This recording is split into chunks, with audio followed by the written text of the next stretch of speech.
A gente olha para a crucificação de Jesus, a Bíblia tem chaves, eu gosto de usar esse termo chaves, mas você usa o que você quiser. A Bíblia tem revelações, a Bíblia tem algumas partes que são tão poderosas e muitas vezes a gente passa por elas sem perceber o poder que alguns detalhes carregam, mas olha que interessante, a Bíblia diz Palavras de sabedoria.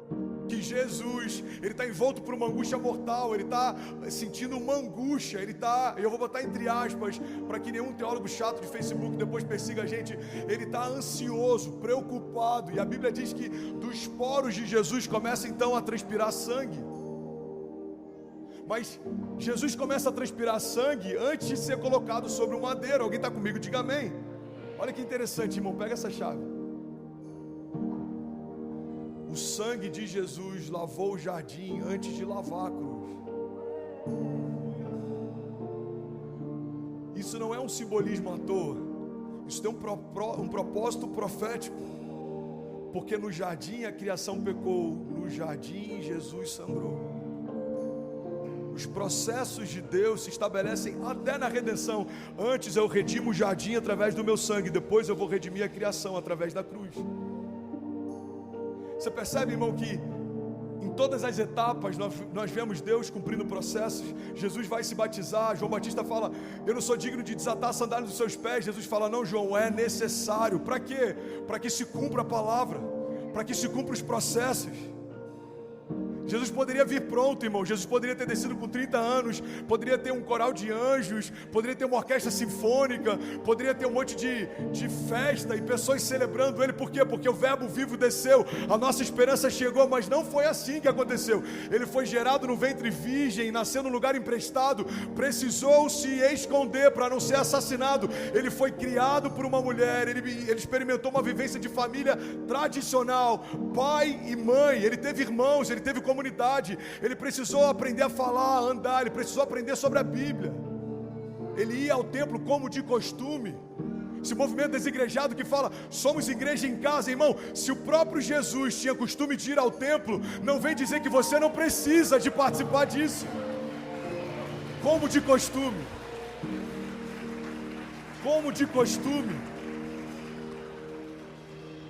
Mesmo sendo Deus, a Bíblia diz que depois de fazer alguns milagres incríveis, extraordinários, ele, como de costume, se afastava da multidão para ter tempo a sós com o Pai.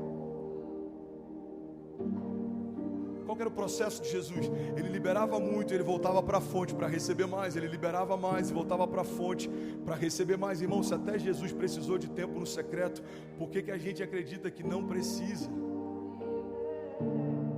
A Bíblia diz que ele não falava o que não tivesse ouvido o Pai falar, ele não fazia o que não tivesse visto o Pai fazer. Até Jesus era um imitador do Pai, e é por isso que ele espera isso de nós, que sejamos imitadores de Jesus, pequenos Cristos. Se alguém está comigo, diga amém. Processo. O verbo vivo nasceu no ventre de uma mulher, aprendeu a falar, ia ao templo como de costume, aprendeu sobre as Escrituras, foi batizado nas águas, como 250 pessoas vão ser daqui a pouco. Pastor, por que a gente não batiza crianças? Porque não é assim que fizeram com Jesus. Por que não fazemos por aspersão? Porque se o próprio Cristo mergulhou nas águas, por que não? A ceia que ele pede que a gente mantenha como memorial, ele fez primeiro. Ele fala, todas as vezes que fizerem isso, façam em memória de mim. Os processos educativos de Jesus. Jesus faz coisas que ele espera que a gente aprenda a fazer e faça como ele fez. Jesus ensina através de parábolas, Jesus ensinou através do discurso, Jesus ensinou através da vivência, Jesus ensinou através das escolhas, Jesus ensinou através dos seus passos.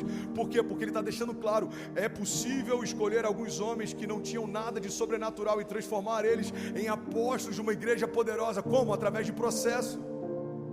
O mesmo Pedro que decepa a orelha de um soldado para tentar defender Jesus, o mesmo Pedro que nega Jesus dizendo que não o conhecia, esse mesmo homem, depois do batismo com o Espírito Santo, começa a pregar sobre o evangelho do reino e da justiça e do juízo, e milhares de pessoas se convertem. O que mudou daquele Pedro que fedia peixes e era impulsivo para o Pedro apóstolo de uma igreja primitiva gloriosa? O processo.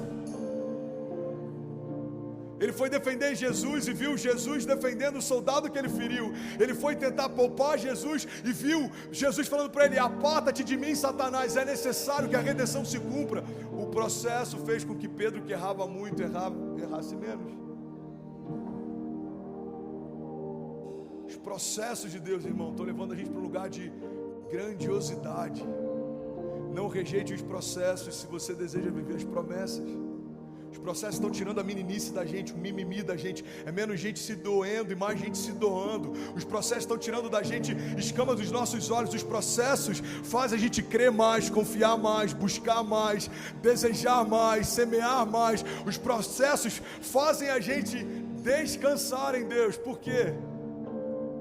Porque eu lembro do que Ele fez no passado. Eu tenho certeza, Ele vai fazer de novo. Alguém crê nisso? Você pode celebrar Jesus. Palavras de sabedoria.